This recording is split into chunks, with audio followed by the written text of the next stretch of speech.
Indian cricket team captain అంటూ Tamil Nadu CM స్టాలిన్ను బురిడి కొట్టించిన యువకుడిపై case నమోదు చేశారు. సీఎం సహా మంత్రులను, ప్రజలను మోసం చేసిన ఘటనపై పలు కేసులు నమోదు చేసి అరెస్ట్ చేశారు.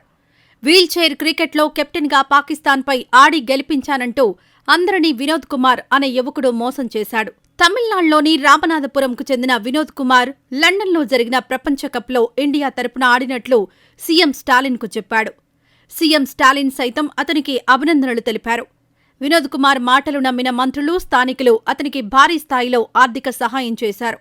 కొందరి క్రీడాకారుల ఫిర్యాదుతో లోతుగా విచారణ చేపట్టిన పోలీసులు సంచలన విషయాలు గుర్తించారు.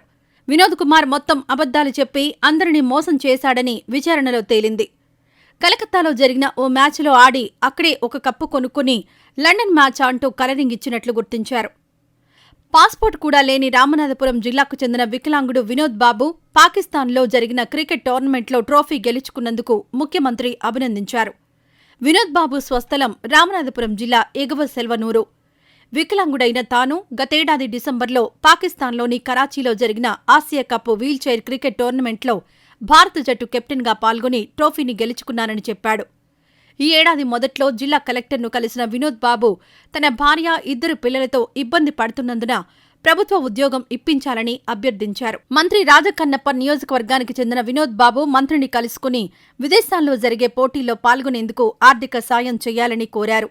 అనంతరం మంత్రి ఆర్థిక సాయం కూడా చేశారు.